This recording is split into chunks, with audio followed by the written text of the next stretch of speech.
आर्यवर्त सदैव ही ज्ञान की पृष्ठभूमि का आधार रहा है। जब भी किसी के अंदर सत्य को जानने एवं समझने की पिपासा जागृत होती है तो वह तुरंत ही भारत की ओर खींचा चलाता है, क्योंकि भारत के ऋषियों ने अध्यात्म पर इतनी अधिक प्रगति कर ली है जिसकी परिकल्पना कभी पश्चिमवादी नहीं कर सकते हैं। वर्तमान कलयुग के पापपूर्ण प्रभाव से अवश्य ही मलेच्छ देश शक्तिशाली हो चुके हैं। अपनी शक्ति के मद में आकर भारत को परतंत्रता की वेड़ियों में जकड़कर सनातन धर्म को नष्ट करने के उन्होंने काफी प्रयास किए। कईयों ने तो तलवार के दम पर सनातन धर्म को नष्ट करने की इच्छा जाहिर की और अपने कुत्सित प्रयास किए, तो कुछ एक ने भारतीय शिक्षा पद्धति को नष्ट कर मलेच्छ शिक्षा पद्धति के द्वारा शिक्षित कर अपने ज्ञान को श्रेष्ठ बताकर भारतीयों की मानसिकता के साथ खेलने का प्रयास किया।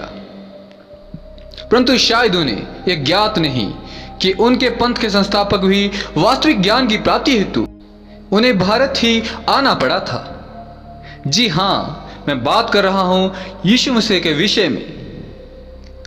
जब मलेच्छ देशों में आदि मानव पैदा हो रहे थे, भोजन की तलाश में वह जानवरों को मारकर उनका कच्चा मांस खाते थे, पेड़ों के छाल पहनकर अपना जीवन यापन करते थे।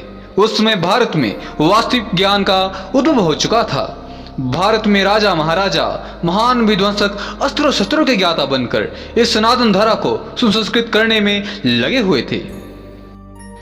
ईसाईयत के आने से हजारों वर्ष पूर्व ही भारत के एक महान ऋषि जिनका नाम महर्षि वेद व्यास था, उनके द्वारा रचित दिव्य ग्रंथ में हजारों वर्ष आगे कलयुग में जन्म लेने वाला एक ईसाईयत पंथ के बारे में पूर्व ही भविष्यवाणी कर दी थी कि मलेच्छ देश से ईसा मसीह नाम का एक व्यक्ति सत्य ज्ञान की खोज में भारत की यात्रा करेगा।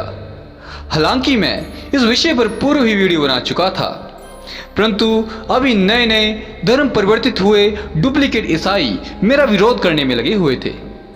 प्रस्तुत प्रमाण में आपको विषय पुराण के प्रति सर्ग पर चतुर्युग खंड से दे रहा हूं। भविष्य पुराण के अनुसार विक्रमादित्य के पोते शालिवाहन जब अपने पिता के सिंहासन पर बैठे तो उन्होंने सर्वप्रथम शकों को हराया।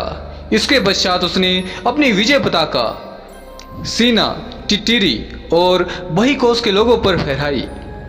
धोखेबाज एवं दुष्ट रोम के शासकों पर भी उस महान शासक ने विजय प्राप्त की। इस प्रकार शालिवाहन ने मलेच्छों और आर्यों के अलग अलग देशों को विभाजित करने वाली सीमाओं की स्थापना की।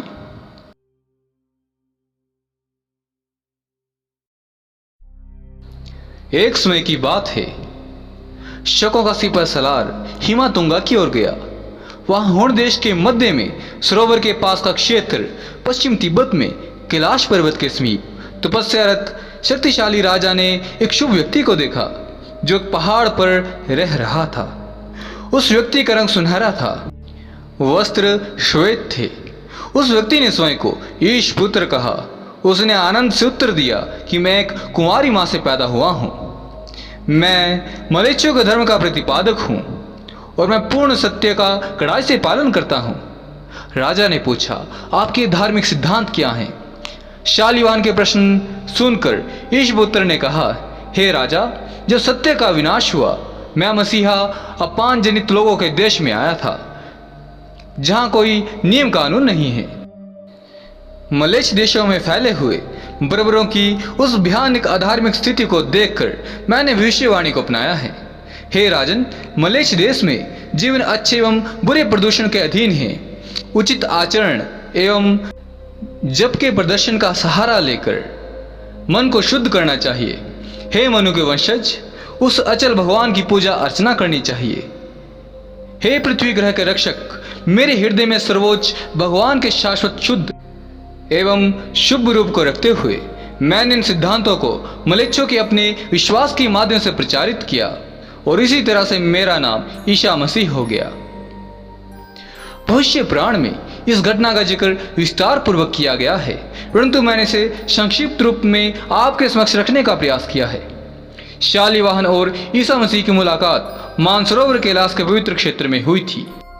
भगवान शिव की कठोर तपस्या के द्वारा उन्होंने दिव्यता को प्राप्त किया था और उसके लिए उन्होंने एक ऐसा क्षेत्र चुना जो सनातन धर्म में जिसे सर्वोच्च कहा गया है, मानसरोवर कैलाश। मैं जानता हूं अंधे ईसाईवादी इस तथ्य को स्वीकार करने से पूर्णतः इनकार कर देंगे, परंतु मुझे अपनी ऋषियों की परंपराओं पर पूर्ण विश्वास है।